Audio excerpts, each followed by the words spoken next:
Good afternoon, everybody. We would like to announce that this episode is being brought to you by our brand new official sponsor, Print-Ins. Print-Ins is your online shop for prints and posters for any interest that you like, for in your house, in your kitchen, in your bathroom, on your walls. Doesn't have to be in there, you can put it anywhere you please. Head over to their website, we'll pop it down in the bio below. Use code FCPOD.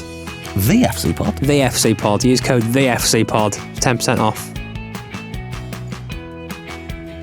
Cheers. You are watching the FC Podcast. Give us a follow on Instagram, YouTube, Spotify, Apple Podcasts, wherever you get your podcasts. Leave us a like and enjoy. Good afternoon, everybody, and welcome back to an episode within the region of the 20s. Yeah, don't quite know. Like that. We would like to start by thanking our official sponsors, ADA Creations and Print-In Shop.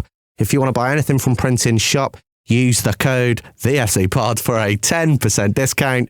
Can I just say, I think that might be the first time one of us has got that. I reckon so. A retake. I reckon so. That is fantastical. How long have they sponsored stuff. us? About 3 months. Yeah. I chose the code. Yeah. I still get it wrong every episode. Absolutely. Sorry, Print-Ins. We are here. They do lovely prints, though. They do. Get on their website. Prints. Get on their nice website. Nice and affordable as well. Definitely. You get 10% off, use us. Yeah. It's nice. Absolutely. If you've just got a new house, maybe, you're decorating your bedroom, your bathroom, any other room in your house. Maybe not your kitchen. No. Prints don't really go in. Well, maybe they do. They cater to every room. Sorry, that was me. Yes.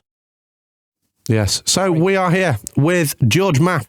Mappy was, is, a co-organiser for the charity event that we do, Match for Mind. Also, this year's winner, he's very conveniently brought along the trophy. Look at that beast. It's a boy, innit? It's a bit heavy. It is a bit heavy. It's the FA Cup with a rock on that, innit? It is a bit heavy, innit? George, have you slouched a bit there with your mic, pal? I have no idea. Bring it up a touch.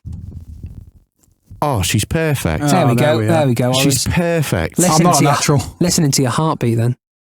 We were saying Not before much. the tables have kind of turned 4 years ago. You okay? My baby kisses me. Sorry. Tables have kind of turned. 4 years ago, I was a guest on the football bit, which was hosted by George and Kieran. And yeah, the turns have tabled. And now we've got George with us. That's not the same. Yeah, how the turntables. It's a bit strange, to be honest. Hang on, sorry, George. How the tables turn. Have you not heard them, like, people saying how the turntables? No, that's just wrong. That's the point. People say it, how the turntables. Do they? Yeah. Have you ever heard that? One person, but that's about it. Was that one person, me? Sorry, mate. How the turntables. How the tables turn. How the tables have turned is the saying, isn't it? Google this when we get home. I will play you some of how the turntables. No, it's a bit strange, to be honest. And like you said, normally it used to be the other way around, but I'm grateful you guys had me on. No, it's all right, mate. Good little chat about Liverpool and some other stuff. Yeah, We'll chat about the old charity game scene. We love it, don't we? Yeah. We love a little charity game scene. Anyway, welcome to our guest, George Mapp. Liverpool fan, of course. Yeah. Let's start with the elephant in the room. It's not a fat joke, anyone? It's what I'm used to, so. It's like when you go to a restaurant and the waiter's like, sorry about the wait. Oh, don't call yourself fat. In all fairness, I will start with saying that I am a very controversial fan.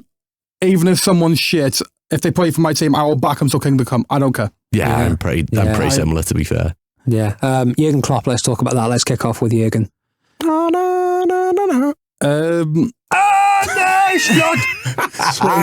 By the way, that, as people wanting to laugh at it, was a touch of genius from Klopp. It automatically took about 90% of the pressure off Arnie before he's even walked in the door. Ferguson did it and it worked really well for Moyes, didn't it? So, you know. Yeah. Your job now.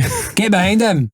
There's your job now. Back him. Look, one thing I will stand by is the people who run our club, like, you know, not about the owners themselves, but below that, Michael Edwards and all that. Yeah. Their stats they run off and everything. Arnie will be the best man for the job because they spend a lot more time with that than what we. Like, we're all going, oh yeah, Alonso this, and they wouldn't have even looked at that. They'd looked at a list of people who fit every mould that they've looked at, and I trust them. That was me. I trust them. Their recruitment's been spot on every time since they've come in. So that is true. To be fair, yeah, you don't make many bad signings, do you? under Klopp, we haven't really made many. No, Naby Keita was one of the only ones. Yeah, but Cody Gakpo's been quality. Darwin Núñez, what a player. Gakpo has been. Who else is there? Gakpo has been quality. And you know what? And I'll die on this hill. Thiago, fantastic. Chamberlain was great. Lallana. They're all great signings. I don't get what you're... And that's one with Stephen Corker by a country man. I know Núñez is a controversial one, but I generally think if you watch football with your eyes and do not rate Núñez as a potential player, I don't get it. No, I've always said this. I think Núñez is a very good striker. I just think he's not a very good striker. Yeah, do you know what I mean? Gary Neville nailed it spot on with him not long ago, saying he would prefer to play against Haaland than Núñez. Because he's just chaos, isn't he? Yeah, you don't know where he is. He doesn't know where he is. But look at him at Uruguay. He just scored 7 games in a row, competitive games for Uruguay. Yeah, at Liverpool, he goes for a streak. He scores a couple of games in a row, and he is that good. Cenk Tosun scored for Turkey the other night, though. Yeah, but take that as you will. It's one of them, like, you know, a lot of people are saying, like, if you watch games by looking at stats, then, you know, it's a different thing. Like, there is one stat, though, that is important with Darwin Núñez. Like, he's missed the most big chances, but he's getting in the areas to take them chances. He has the best movement in the league, and that stat shows his movement is fantastic. Like, I went through, like, thinking, like, I don't rate him very highly at all, but I thought, right, okay, let's give him a chance and watch his game. And he is always trying to be on the shoulder of the defender, trying to roll off him. He's getting in the positions he needs to be in. He's just unlucky in front of goal, isn't he? I don't know if he's unlucky, because he is finishing his pants. Like, let's call a spade a spade. He's finishing his pants. Do you know what let's be honest, here it is. When he has to produce a snap finish without thinking, he scores. Yeah. When he thinks, that's when his head falls off. Yeah, he's a bit like Lukaku, isn't he? In terms of that. With a better first touch. Yeah. But it's like that game against Newcastle last season at St James's Park. Oh, one of the best days, honestly, in the pub that was Limbs. It was pure. You were 1-0 down, weren't you? And Darwin came on and scored 2 pretty similar goals, but it was that quick thinking. Finishes. Do you know what? Controversially as well, as a United fan, I actually really like Darwin Núñez, and I know I should. He's not bad. He's not bad. Do you know what? I never like a Liverpool player. He could go out, save a baby from a burning building, give me his life savings, and suck me cock. But do you know I'd still not like him. Do you know what though? No, I like that though. One with his friendly band. I don't have an issue of United fans hating all of our players and then going, actually, but you know what? I do rate him or what have you. I don't have an issue with that. Oh, you should like no. There's just something about. I like Darwin hating Núñez. everybody else. I love hating everybody in football other than my team. It's how it should be. Like, there's something about Núñez. I can't dislike him. You know what? I'll be controversial. Which is mad, because I do. He starts for every team in the league other than City. And I'll stand by. I'll die on that hill. Every manager would love a striker that works as hard as he does. He starts for Arsenal, hands down. Yeah, Arsenal. That's for Tottenham, hands down. Arsenal didn't win the league because they didn't have a decent striker. Yeah. I think Watkins is better than him, I think. Yeah, I agree. I'd rather have Solanke up top. No, I wouldn't. I'd rather have Solanke. Solanke was a big fish. Is a big fish, a small pond. He's been at Chelsea and Liverpool and didn't do anything either time. So, I think him and Højlund are quite similar, aren't they? And this is not me saying that he's as good as those strikers right now, or what have you. But in terms of everything he brings to the table and what he can bring in the future, I don't think anybody doesn't take him other than Pep wouldn't, because he's got Haaland. There's no need for him to take him. Yeah. But everyone raves about like Julian Alvarez, but Núñez had a better season than Julian Alvarez in terms of stats and stuff. But it's a different narrative, you know. What other strikers are in the league? There's not many decent ones at the moment. Oh no, he doesn't start over Mateta. What a boy he is. Do you know what? Not this back end of the season. Underrated. Mateta. Underrated. It's the Oliver Glasner effect. I want to be his pal. I want to be mates with Mateta. Get him on the podcast. Yeah. Now Mateta has been kicking things. Fantastic. Does fantastic under Oliver Glasner. Yeah. It's been absolutely fantastic. We talked about Klopp Arne Slot. You're confident about it, yeah? You think it's going to go all right? Because I think Liverpool are in for a very, very rude awakening. What it's like when you lose a manager that's been there for so long. I think some of that is you trying to use logic, but also wishful thinking at the same time. Yeah, I think there's going to be this season. I think you'll struggle. I mean, look at. All right, granted, Klopp hadn't been there as long as Wenger or Ferguson, but no. But in the context of Everton, modern day when they football, lost Moyes, struggled. In the context of modern day football, though, it is a similar time frame because Fergie, if he started like 9 years ago, for example, he would not have lasted that entire time he was at United. Football's a different animal now. Managers get sacked now within 2 or 3 months of being at Fulham a few years ago. They had like 4 managers in one season and stuff like that. Yeah. So Klopp being... Had that bloke with the glasses, didn't they? Who? Fulham. What do you mean? Felix Magath. Yeah. Felix Magath. White glasses, wasn't it? Yeah. All right. Some bottom lip he had. But I'm excited because I knew it was going to happen one day, and I'd rather him leave on his own terms because he was never going to get sacked. Our owners were never going to sack Klopp. He could have finished 17th in the league and they would have gone, yeah, we'll go again next year. Yeah. And that's a dangerous game to play because he has done everything he can. There's no more for him to hit. He's never going to win every league title while City are still here. People need to... I was listening to actually a clip of Goldbridge actually towards the back end of last season. It's like, some bloke called Tull. and he was like, you've almost got to take Man City out of the conversation when you talk about how well teams are doing because you cannot compare. It's like Man United now. You're going to go for a rebuild again. You're still in the middle of it. Whether Ten Hag stays long term, whether he doesn't. You're still so far. You're miles away from us, and we're miles away from City. Yeah, like we've done really well in the club, but we are still miles away from that machine that is City. It is terrifying what's happening, isn't it? 115. Well, this is the thing, mate. It worries me as a football fan because, all jokes aside, take City out of the equation. We dominated this league for the Arsenal last couple of years and what have you. But Arsenal got really close to the title. No, he didn't. No, he didn't. Getting close to City, you have to win pretty much all 38 games, and then you win the league. Got to follow Rodri home and break his legs, haven't you? Yeah. You know from January that if City are still within 8 points, they're going to win the league. We finished on 97 points and finished second. Yeah, I mean, back when we were younger, like, teams were winning the league with 75, 80 points. And this is where I'm very controversial. The Premier League now is stronger than what it ever has been. Not even including City. Every team now has a player where you go, they could play for this best team in the league. More than what you did back then. Yeah, football's not as good now, though, is it? Like, back when we were younger, you had, like, Chelsea, who had a great team. You had United, you had Arsenal, you had, like, Liverpool. You had the proper big... Like, you had the top four. The top four, it was the big four, wasn't it? But you look now, for example... It was the big four. You look at Spurs' team now, they're like a mid-bracket of the top six type of thing, like towards the back end. Well, they're at the bottom of the top six, aren't they? Yeah. Well, United could be nowadays, actually. That squad... probably challenges for the league a couple of years ago, finishes third like 10 years ago maybe, compared to what it did back then. Yeah. That's the quality of the Premier League now. You got players like, you know... Well, there's a lot more imports now, isn't there? You've got to remember, like, I mean, back in like the early 2000s, mid-2000s, it was still, a lot of the teams had a very English core, didn't they? Yeah, and teams like... all right, Arsenal maybe, you sort of, Arsenal didn't, but... You know, Chelsea still had like your Terry. It was your still Lampard, a very sort of English style. Like Joe Cole and them sort of big players. United had like your Ferdinands, your Neville, your Rooney, Carrick, that was Fletcher, our problem. And he's not English, but he's British, you know what I mean? We never capitalised on that. We had a good core of players that would have played for a lot of teams in the league. Yeah, you had like your Steven Gerrard, like Jermaine Pennant, like Stuart Downing, Charlie Adam, like just a really good team. No, but at one point, the last time we challenged for a league under Rafa was the year the Makeda goal for United. Yeah. And we had, I would argue, our spine that year was nearly as good as yours. The spine, right from Alonso, Mascherano, Gerrard, Torres, it was...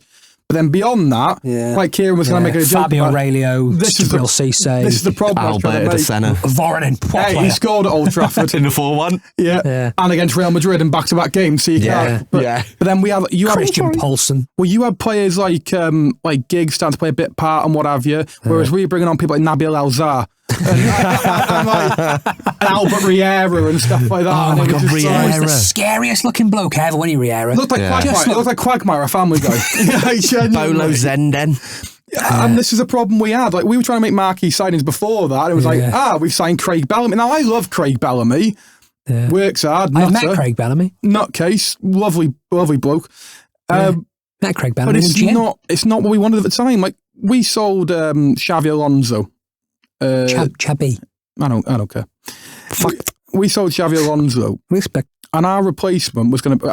Benitez was adamant he wanted Gareth Barry as the Alonso replacement. That was he was adamant that was his replacement. Who was his replacement in the end? We didn't. We actually moved... Jonjo Shelvey. We actually moved Lucas Leiva from a 10 to a CDM. Oh, yeah. That was it. Yeah, Lucas Leiva. Jeez. Underrated player. Never world class, but solid player. Sufficient. I like it. I would say. It's the best thing you ever did for Liverpool, that, wasn't it? You don't play 300 odd games or whatever for a club if you're not...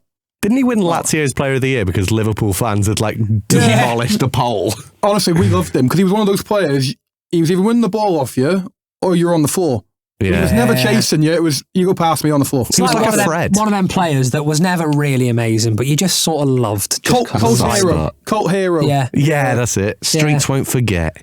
Like, when I talk about cult heroes, Christ, you have had some stinkers, haven't you? I'm just Yeah. thinking, like, who was that Greek bloke you had? Kyriakos, is that his name? Kyriakos, yeah. Yeah. And this is a problem with my knowledge because I'm so sad when it comes to football because how much I love it, and I'll never be ashamed to admit that. I can remember I remember like losing 2-1 home to Blackpool with Kyriakos scoring.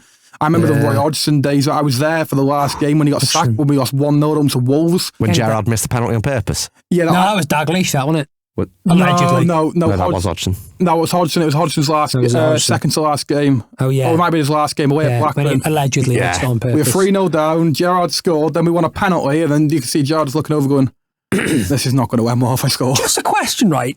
Speaking of that clip, why, when players take a free kick or a penalty... All right, Bill. That's what you're going to say, is it? No.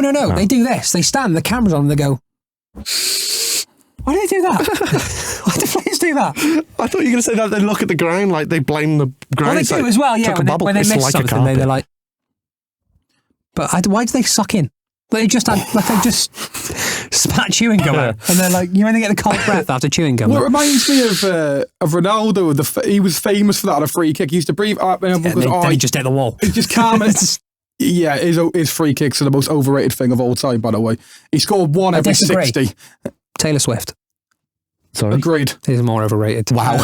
Yeah, mention Taylor Swift and we'll get it in. Overrated. Taylor Swift. Taylor Swift's overrated. She is overrated. I pissed off some Swifties this week. Because did again, that. he's another one when you see him score one, that's all you see. You don't see the previous 60 that he's ballooned over into Rosette or what have you. And Yeah. I pissed off some Swifties, though. You did that. Does Tell that us sound like about you? it. I did. I said that if I had Taylor Swift PR, I'd be playing for Real Madrid. Yeah. And I stand by it because I actually don't think Taylor Swift's that good. Taylor Swift is a horrible excuse for a global megastar. I think she's So very... you got no feelings on the matter then, Connor? I think she's very mid. I mean, look, I love Love Story as much as the next guy. Oh, everybody loves that song. I think Love Story is a belter. Slap a like on the video if you got engaged to that song. Yeah, it's a bit... I mean, come on, be original. Get engaged to Skrillex or something. I didn't. I got told. I had a lovely set when I got engaged, and then I got down on one knee, and she said, "What are you doing, you dickhead?" That was the first thing she said. Oh, She yeah, was you're panicking. engaged, aren't you? Yeah. Yeah, I get married in 3 I would months. be, to be fair, I would be worried if you got down on one knee because I know what your knees are like. Yeah. I wasn't getting back up, mate. Yeah. That's the equivalent of taking the handbrake off a big, like, lorry and Lovely. just sitting in it. Lovely setting. Went to Scarborough, top of Oliver's Mount, could see the sea, everything. Lovely view. Yeah. What are you doing, you dickhead? If she'd have said no, you could have jumped off then. See, it's a good say. Oh, it's good. Just a natural reaction to panic and go. Yeah. She said yes after that, and then she broke down to tears, which was probably the thought of spending the rest of my life Did with you me. cry as well? Yeah. Do you cry as well? No, mate, I couldn't speak. Are you a crier? I'm a crier. I'm a crier. I cry. Yeah, I know you're a crier. It's not a good thing, but I tend to be more of a traditional bloke. Sobber. I'm not saying it's the right thing. I will go, if I need to go and cry, I'll go and hide myself away from everybody. It's how I do, mate. Imagine him crying in a cubicle. You're horrible. Good. No, do you know what? I seriously, I actually thought I was going to cry at that because I cried when Gerrard left. I was like mid-teens when Gerrard retired. We had Dave Designs on the podcast the day it was announced. Yes. Liverpool fan When from Klopp Liverpool. left. Fantastic. I got to work. I seen Darren and he went, "What's wrong with you?" And I just put my phone in his face and it was just like... We were sat having a breakfast all when it came out and we went, But that was for me knowing how good of a job he done at us when every rival fan in the country went, "Thank God he's going." yeah. I was gutted when we sold Berbatov. Genuinely, I was more gutted. I remember when we sold Ronaldo. I was gutted about that. I remember when Beckham went. Do you? Very briefly. Just about. Fucking hell, you'd have been about 4. I know, yeah. Well, I had a Beckham kit and I loved him. Yeah. My dad loved Beckham. I remember Beckham going.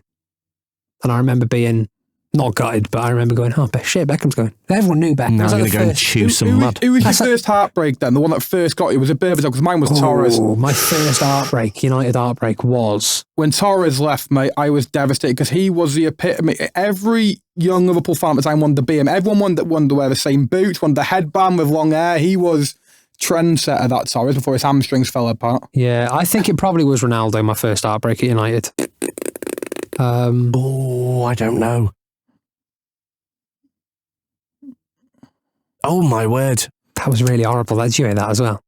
Everything. I heard everything that went on inside your mouth then. I've got 2. Mouths. Yes. So one's a very niche one, and it wasn't like kind of a player leaving, but it was when Darren Fletcher got Crohn's. Oh. And when Darren Fletcher got Crohn's, and it was just like, yeah, he's not going to be back for a long, long time. And he was out, and I knew he was just sat at home poorly. How old are you? When Darren Fletcher got Crohn's, or IBS or whatever it was, I was probably about 8. Cat's got IBS. Yeah. Can you just imagine an 8-year-old Connor? 8 or 9. An 8-year-old Connor sat at home on your bed like that. Just got it. Because it was just a long-term and your injury. Mum comes in, you're there in your like AIG United shit. Connor, you've barely touched your tea. What's up, mate? Well, if Fletcher can't eat, then nor can I. Hey, Mum. Well, Fletcher can't poo properly. He's got digestive problems. Your hair falls out with Crohn's. Yeah. Just imagine you getting. I've had a really bad case of Crohn's then. Yeah, Christ. So it was Fletcher when he got Crohn's, and he was out for about a year and a half. Yeah. And then, like me signing with Ronaldo leaving. Yeah. That was my first football heartbreak. Ronaldo going, yeah. But I was more gutted when Berbatov left, because I just loved Berbatov. Do you know one that left us? And again, he falls in the bracket. You know when you have a player at your club that you love, even if nobody else does? Yeah. And you just want him to do well if he doesn't. You know what my favourite player was the Jurgen Klopp era? I'll take a guess. You'll never guess it. One guess each. Who my favourite player was? In the Jurgen Klopp era. There's obvious ones there, but it's not obvious that it's... Origi. Milner. No, good shout. No, Genie Wijnaldum. Oh. Genie Wijnaldum. Tells in the corner and he's just guessed Genie Wijnaldum. This is how I know, other than like asking what their thoughts are on Firmino at the time and what have you. To be fair, that's Genie Wijnaldum is and I'll die on this hill and I don't care, was the single most underrated player in that Liverpool squad under Jurgen Klopp. Without him, not a player. We were useless. Because he was one of the best midfielders in the league for us. If he went to City, he'd done nothing. Because he wasn't a passer of the ball and he wasn't X, Y, and Z. It's kind of like if Fred went to City instead of you. Fred would have had a much better Premier League career if he went to City because he could pass the ball. Take that back instantly. Right now. Because I think he was quality. No, I thought he was good at you. I thought he was a scapegoat. I know what you're saying. I do know what you're saying. I thought he was a scapegoat, but if Fred came to us... He was the goat. If Fred came to us and he was because he's a presser of the ball... Jordan Henderson would never have made it at City. At Liverpool, he's one of the best midfielders in the league. Why? Because he ran and covered Trent. That was his role. Salah and Trent went up there. I tell you what, you've had a lot of the best players in the league. 21 league title, haven't you? Well, one of. City still had, De Bruyne's and Bernardo Silva's. It was the domination era of Pep and Klopp and... domination. Fucking hell. Yeah, but you've got to give it context. That's dominant as a poodle in a fist fight. Well, no, this is why I hate this argument, because you've got to give it context that if it wasn't... nasty little fuckers, if it wasn't for 2 Madrid clubs and Man City... Yeah. We'd be having a different conversation now. We'd be if my grandmother had wheels, she would have been a bike. Would have been a bike? But no, you got to give it context. This is not talking like 5-6 years ago when Leicester won the league and what have you. This is this Man City team who on paper, whether people like it or not, I can't stand them, are the greatest team in Premier League history on paper. Over 100 points, all the records they keep beating. The thing is, there's been by cheating, but the players haven't. The players just get signed, they play. Yeah, that's it, yeah. Manchester City Football Club have cheated. Yeah, I will never have a go at players. Even if I can't stand them, like the likes of Phil Foden and stuff, I will never blame them. They're just going on a pitch and playing. Doing their job, aren't they? Yeah. But on paper, like, people go, oh, what's your best Premier League sides in history? You got like 07, 08 United. Yeah, I feel the same about the Russians. It's not their fault, is it? They don't want to fight. Like, people hate people saying this. Hitler was just misunderstood. Look, he had a rough sort of 15 years and it's always remembered for. He was a good artist. Yeah, he fought in the First World War. He lived with one bollock. He did, Like, people hate my thoughts on the Arsenal Invincibles. Overrated as fuck. Not in the same context, but I say Man City's 100-point season is better than Arsenal Invincibles. Yeah. I would much rather go out there and try and win every game and just go... Because you could finish Invincible and finish on 38 points because you got 38 draws. Yeah, and they drew 12 times. They drew a third of their games. I'm not taking anything away from them. Fair play to them. But I'm sorry, you cannot compare that to Liverpool and City when we finished second on 97 points, got 98. We went all the way in the Cups and Arsenal got knocked out to Middlesbrough in the League Cup in their Invincible season. And I'm not saying it's not hard. I'm not saying it's easy to, be undefeated. Of course it's not easy, but City's 100-point season, and I can't stand City. Only lost a game, didn't they? Yeah. Yeah, something mad like that. And they lost to us. Was that the only game they lost? Was to you? No, it was 2. But we lost to United as well. Yeah. That season. That was they were 2-0 up. Yeah. The Paul Pogba game. Pogba, blue hair Pogba. That one game where he had them blue dreadlocks, he was fucking great, wasn't he? The chest from Herrera from Sanchez across, He actually falls into the thing I was on about Henderson and stuff, right? Oh, that's a heartbreak. Alexis Sanchez. Yeah, that he I didn't wanted do well. him to be so good. On a serious note, James Milner and Henderson, we were talking about these shouts a minute ago. They went on to have better Premier League careers than Paul Pogba, even though Paul Pogba had about 3 or 4 times the ability of those two. Yeah, it's nuts, isn't it? Paul Pogba had like 2 really good seasons. And in them 2 seasons. Like he had one very, very good season. One was elite level. Like, yeah. But then every he time scored you like needed 15 him, goals. But every time you needed him, I remember you played PSG. It was the Rashford one, but the first leg. You know when you lost 2-0 at home in the Champions League? Yeah. You needed Pogba to stand up. What did he do? Got himself sent off. Yeah. He was a liability, because the thing is, he had the most ability. People calling about De Bruyne. Pogba's got way more ability than Kevin De Bruyne at his prime. Which is really ironic. He was taking performance-enhancing drugs because his performances were not enhanced. I don't know what drugs he was taking. He needs a refund. No, he was just lazy. There was a period of time, that one season when he first signed back, he was the best midfielder in the world. That hype when we signed him, Jesus Christ. But after that, he was... I changed my Facebook profile picture to Pogba then. I did. I was feeling it, man. Well, this is why I never get, like, when you're younger and you don't understand it as much. Started dabbing all the time. And I see Liverpool signing players when I was younger and I go, I've never even heard of these players. Yeah. I didn't trust it. I used to get pissed off and they'd be like, oh, United have signed so-and like Sanchez and all this. I'm going, why aren't we signing big names? And I like... And you're like, we've just brought in Charlie Adam. Well, yeah, but more recently... You were making big names though, weren't you? This is a difference. Like, we signed Sadio Mane a few years ago and everyone lambasted us for signing him for 38 million quid. Great word, that. I know, I'm surprised I did it in one go. Me too, yeah. What was it? Lambasted? Lambasted. It's the Lambasted. list. He did say We were absolutely, like, honestly torn up at £38 million and Salah, £37 million for a Premier League reject. And Everton fans were going on about, we signed Balassi for 36, they signed Mane for 36, we had the better deal. Yeah, Balassi, Christ. Yeah, I remember that. to be fair, breaking his leg killed him at Everton. Well, it does tend That to. leg break. Shit, he did, didn't he? About 4 games in, because him and Lukaku were tearing the Prem apart in the first, like, 4 or 5 games. They got injured. Yeah. Still plays though. He was at Swansea last season, wasn't he? Balassi? Now he's at Macclesfield or something, isn't he? We had revenge, though, because it was a couple of years ago when Everton fans were making bets Liverpool fans because we signed Balotelli and they signed Eto'o. Yeah. And I know we're both shit, let's be honest. Balotelli should have been a good signing on paper. Oh, he should on paper. Didn't He should score, have did been. he, though? He's He just scored like, 1 penalty. 3 times. Yeah. It's like Falcao for United. Falcao should have been a great signing, and he actually was all right. It's one of them that, like... I was in B&M. I can't remember.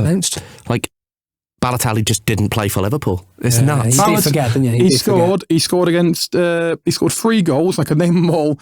He scored against Ludogorets Razgrad at home in the Champions League, a 95th minute winner, or something like that. Or did he score like 2 penalties as well? He scored a penalty against Besiktas in Europa League. Because he missed it and he scored the rebound, didn't he?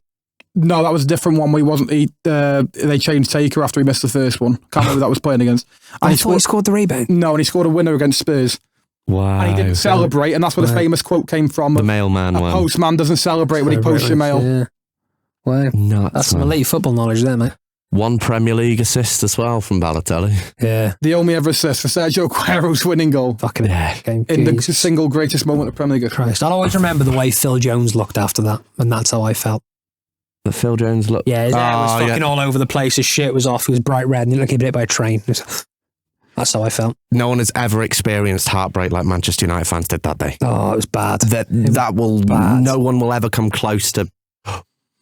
Gerrard slipping over. I was having a poo when I was watching that. I was watching it on my little iPod, and I remember having a poo when I watched it on a Sunday. I get the banter, and I get why it's great for you guys, but Gerrard is the single greatest player of all time to play in the Premier League and to have never won it. Like that is not even to have played in the Premier League and never won it. That's not even up for debate. Yeah. Like, yeah, we won't disagree with that. There's a reason why so many people tried signing him or whatever, and it just had to be him. Yeah. He was in his swan song year. Hello, darling.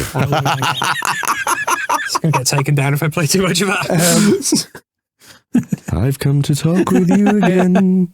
It's honestly, that was a day, honestly. I thought I could get by a bus. Honestly, it was just like, I don't want to see anybody. That was I don't want to speak to anybody. It's funny. It was the whole thingy of we don't let this slip.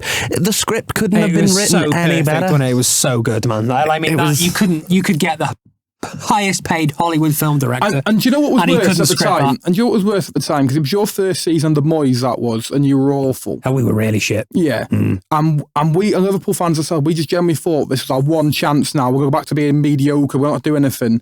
It was And like, you were for a bit. You went and Yeah, beat we us were- 3-0 at Old Trafford as well. yeah. Vidic got sent off like he did in every Liverpool United game.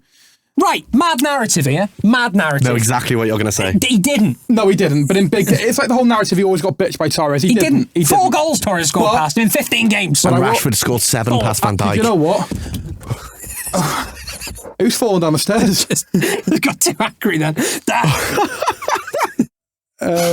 Pete's going to kill He's you. taken me. But I will give credit to the likes of Vidic and stuff.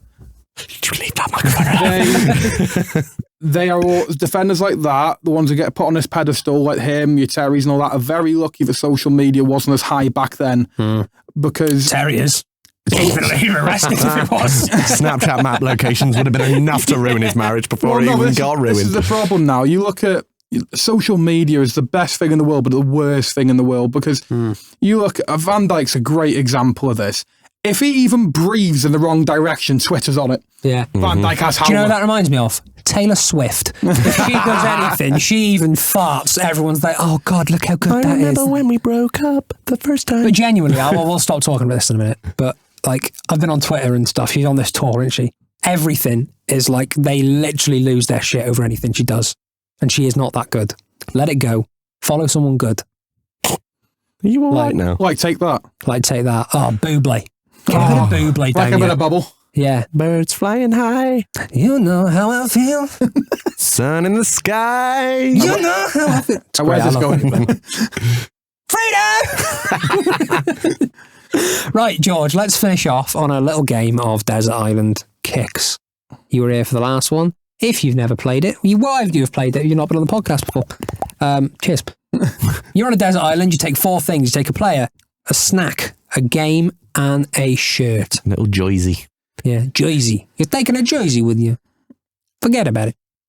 Player. Or manager. Or manager. I'm not going to go with the obvious answer and say Klopp. Yeah. I'm going to go with Joel Matip because he is the most bonkers person I've ever seen in my entire life Yeah. at Liverpool. Was he the one that started talking about coconuts? Yeah, honestly, he I'd like is- to see him and Eric Bailly have a boxing match. There Or is kiss. there is a reason Not quite. why like all of our players love Joel Matip because he's just mental. Like he Yeah. is just and those reactions when he's like That was grim. Did you hear that? It's That such wasn't a very horrible friendly. noise then. it's the way his reactions to stuff as well. Like there was one against Newcastle a couple of years ago. We looked like he was setting up for an RKO when we scored a win. He was on the floor bouncing the ground. While I'm doing it, just telling the away fans to fuck off. And I go with Matip. Yeah, I don't know how much conversation I get out of him, but Probably trying to eat you. He probably would. I don't like the Cameroon team. and then What accent was that? Not Cameroon. That was like and then what was the other choice? Shirt. shirt, snack. You can only take one. That's unfortunate. Snack. You're horrid. We're friends, I promise. You're horrid, Kieran. You know what? I take one of the famous Wigan pies. I used to go watch Wigan pie. Wigan years ago. They are quality. That is a pie in a bap, innit? That's a Wigan kebab. That's Wigan kebab. Oh, what's a Wigan pie? Just pie. Just no, they're just really known for the good pies. Oh, Like, right. Shirts. Joel Shirts a tough Matip one. and a Wigan pie. It's a great weekend. Sounds like a bell to that, doesn't it? Stag do. What shirt would I take? I like the shirts that everyone thinks are horrible though. I like when Yeah. ones are I can weird. tell. This one. Yeah, like that. Not being funny is horrible, but I love it because it's different and it's horrible. That's it, yeah. Are You you know going to what? say that horrible purple and white one you had that season? That was stunning. Oh, like a child had spewed. No, do you know what I'm going to go with? The one we beat you at Old Trafford with, that grey one that was disgusting. The checkered grey one that was vile. Yeah. Yeah, but I loved it because it was disgusting. It was like, yep, I'm going to wear that everywhere. That's why you like Nunes so much, isn't it? Do you know what Yeah, I don't care, I'll disgusting back him. shirt Liverpool had? And We've the had a first player I think of it in is Danny Murphy. Yellow one. Oh, yeah, that was honking. That yellow and with blue trim. Oh, Yeah, that was disgusting. Liverpool fans love that shirt just because we went for a stage of beating you 1-0 at Old Trafford for a few years in a row. Danny Murphy was just, by the way, underrated baller in early Premier League days. He just scored every time at Old Trafford. Like, he didn't do anything for the rest of the season. It was just like, yeah, Old Trafford away. Thank you. Yeah. Yep. It's like Origi in the derby. Just, Oh, yeah. you're going to be R9 for 90 minutes and then come back to me. Yeah. Yeah. So Little you're arms, taking big that fella. horrible kit and What was the last one? a Wigan pie, Joel Game. Matip, and a game. I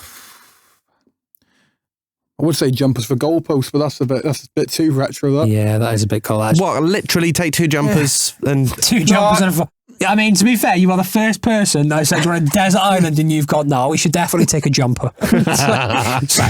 Just in case. I'd take FM. I'd take Football Manager. Yeah. Because if I was that bored, I'd probably go through every single team on the entire thing before I feel that you could probably get the longevity out of that, couldn't you? Over FIFA or something. You do a journey, man, with no qualifications. You start in the South African leagues and work yourself up to the Premier League. Yeah. It's a bit dark, but people are going I've just won for the league 9 times in Trinidad and Tobago.